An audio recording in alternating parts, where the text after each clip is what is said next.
നരേന്ദ്രമോദിയും അദ്ദേഹത്തിന്റെ അനുയായികളും അത്തരത്തിൽ മുമ്പോട്ട് പോകുമ്പോൾ നമ്മളൊന്ന് ആലോചിക്കേണ്ടതായിട്ടുള്ളത്, നമ്മുടെ രാജ്യത്തെ കെട്ടിപ്പടുക്കുവാൻ വേണ്ടി, നമ്മുടെ രാജ്യത്തെ പുരോഗതിയിലേക്ക് കൊണ്ടുവരുവാൻ വേണ്ടി ഇന്ത്യൻ നാഷണൽ കോൺഗ്രസും ഇന്ദിരാഗാന്ധിയും ചെയ്ത പ്രവർത്തനങ്ങൾ നമ്മൾ വിസ്മരിക്കരുത് എന്ന് പറയുന്നത് മറ്റൊന്നിനും വേണ്ടിയല്ല.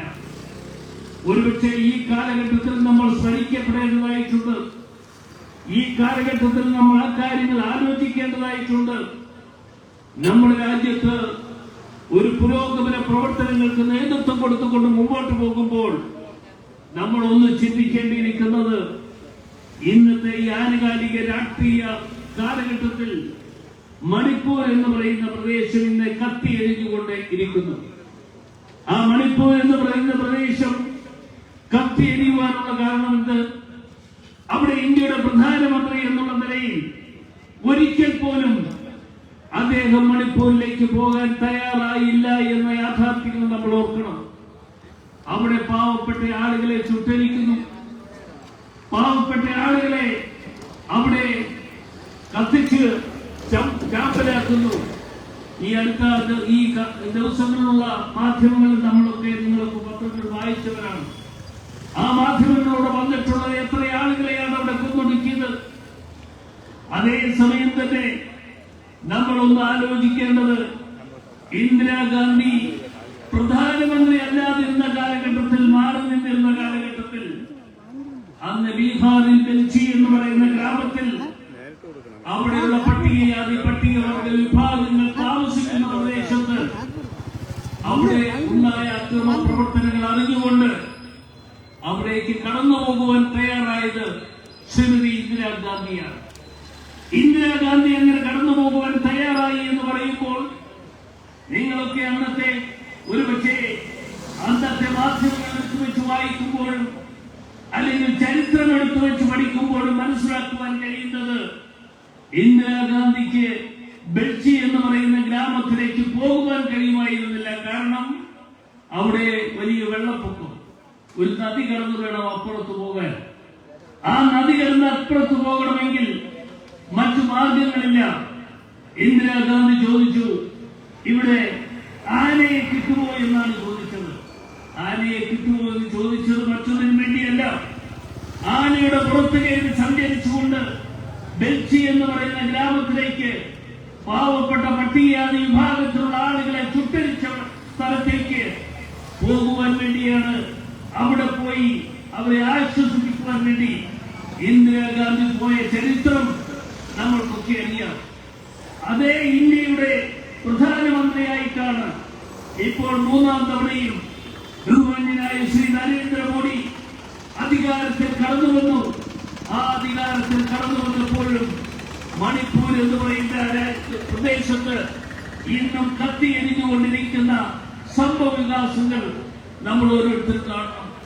ബഹുമാന്യനായ നമ്മുടെ പ്രിയപ്പെട്ട ശ്രീ രാഹുൽ ഗാന്ധി ഈ കഴിഞ്ഞ തെരഞ്ഞെടുപ്പിന് മുൻപ് നിങ്ങൾ ഓർക്കുന്നുണ്ടാകും, നമ്മുടെ ഈ തെരുവീഥിയിലൂടെയൊക്കെ അദ്ദേഹത്തിന്റെ പദയാത്ര ഉണ്ടായിരുന്നു. കന്യാകുമാരി മുതൽ കാശ്മീർ വരെയുള്ള പദയാത്ര. ആ പദയാത്ര കഴിഞ്ഞതിന് ശേഷം ഏറ്റവും അവസാനം അദ്ദേഹം മണിപ്പൂരിലേക്കാണ് പോയത്. മണിപ്പൂരിൽ പോകുന്ന അവസരത്തിൽ ഞങ്ങൾ എംപിമാർ എന്നുള്ള നിലയിൽ ഞങ്ങളോട് പറഞ്ഞു, നിങ്ങൾ എല്ലാവരും അവിടെ വരണം, നിങ്ങൾ അവിടെ എത്തണം എന്ന് പറഞ്ഞതനുസരിച്ച് ഞാൻ അടക്കമുള്ള ആളുകൾ മണിപ്പൂരിലേക്ക് പോയി.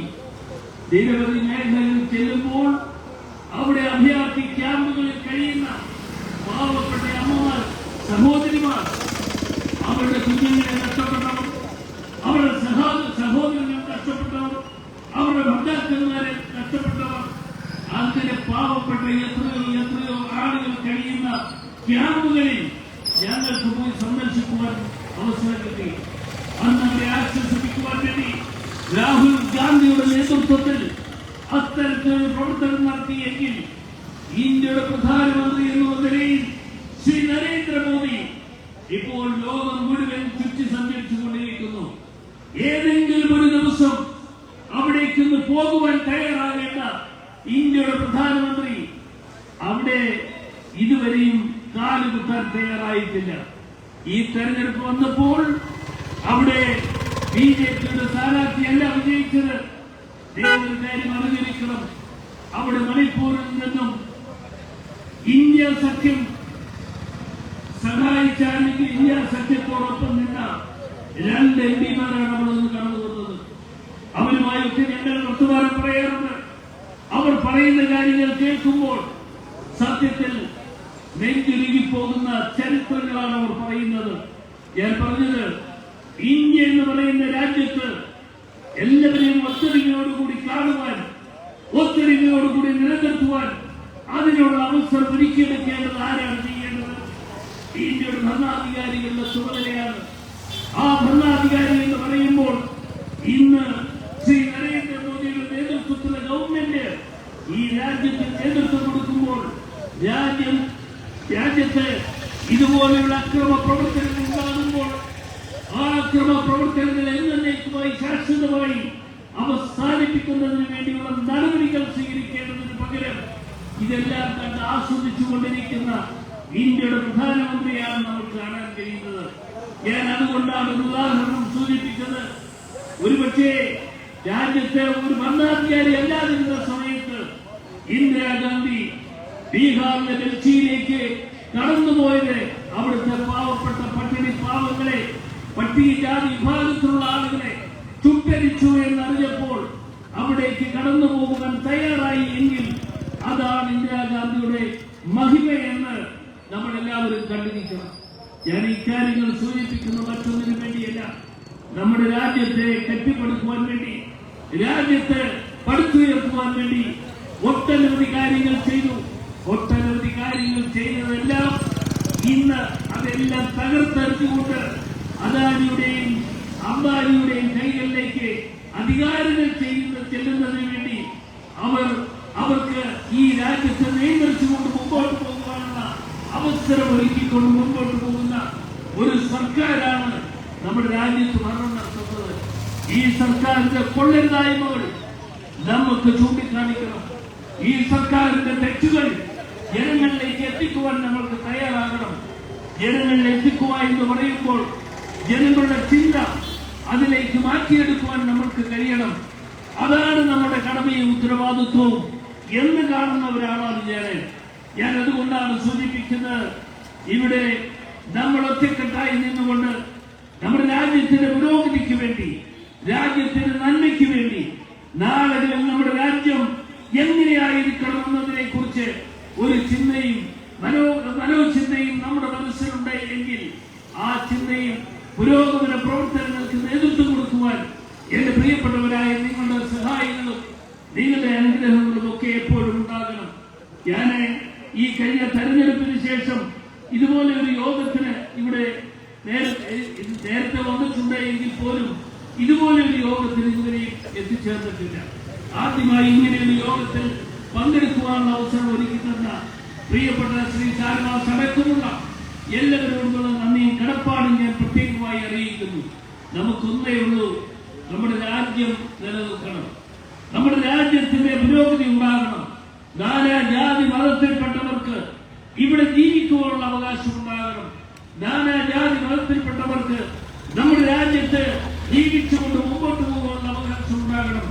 അതുകൊണ്ടാണ് ഞങ്ങൾ എന്നും മുഴക്കിയിട്ടുള്ള മുദ്രാവാക്യം, ഞങ്ങളിലില്ല ഹൈന്ദവ രക്തം, ഞങ്ങളിലില്ല ക്രൈസ്തവ രക്തം, ഞങ്ങളിലില്ല മുസ്ലിം രക്തം, ഞങ്ങളിലുള്ളത് മാനവ രക്തം എന്ന മുദ്രാവാക്യം മുഴക്കിക്കൊണ്ട് ഇന്ത്യൻ നാഷണൽ കോൺഗ്രസ് മുൻപോട്ട് പോകുന്നത് അതിന്റെ അർത്ഥത്തിലാണ് എന്ന് എന്റെ പ്രിയപ്പെട്ടവരായി നിങ്ങൾ എല്ലാവരും ഓർത്തിരിക്കണമെന്ന് മാത്രമാണ് എനിക്ക് സൂചിപ്പിക്കാനുള്ളത്. നമുക്ക് വീണ്ടും ഇതുപോലെയുള്ള പല പ്രവർത്തനങ്ങളുമായി മുമ്പോട്ട് പോകേണ്ടതായിട്ട് വരും. ഇനിയും മറ്റൊരു പരിപാടിയിൽ കൂടി പങ്കെടുക്കണമെന്നുള്ളത് കൊണ്ട് ഞാൻ ദീർഘമായി പ്രസംഗിച്ചുകൊണ്ട് പോകുന്നില്ല. ഇവിടെ നമ്മുടെ പ്രിയപ്പെട്ട ഷാനവാസിന്റെ നേതൃത്വത്തിൽ ഇവിടെ നടന്ന ഈ പദയാത്ര പരിപാടിക്ക് എല്ലാ അഭിവാദ്യങ്ങളും ഞാൻ ഈ അവസരത്തിൽ നേരുകയാണ്. എല്ലാ നന്മകളും നേരുന്നു. ഈ നാടിനെ പുരോഗതിയിലേക്ക് നയിക്കുവാൻ വേണ്ടി നമുക്ക് ചെയ്യുവാൻ കഴിയുന്ന പരമാവധി പ്രവർത്തനങ്ങൾക്ക് നേതൃത്വം കൊടുക്കുവാൻ എന്റെ പ്രിയപ്പെട്ടവരായ നിങ്ങൾ എല്ലാവരും ഒത്തൊരുമയോടുകൂടി മുമ്പോട്ട് വരണമെന്ന് മാത്രം സൂചിപ്പിച്ചുകൊണ്ട് ഈ ചടങ്ങ് ഔപചാരികമായി ഉദ്ഘാടനം ചെയ്തതായി ഏറെ സന്തോഷപൂർവ്വം നിങ്ങളെ അറിയിക്കുന്നു. നിങ്ങൾക്ക് എല്ലാവർക്കും എല്ലാ നന്മകളും ഉണ്ടാകട്ടെ എന്ന് ഞാൻ പ്രാർത്ഥിക്കുന്നു. ഇന്ദിരാഗാന്ധിയുടെ ഓർമ്മകൾക്ക് മുമ്പിൽ ഞാൻ ശിരസ് നമിച്ചുകൊണ്ട് എന്റെ വാക്കുകൾ അവസാനിപ്പിക്കട്ടെ. നന്ദി, നമസ്കാരം.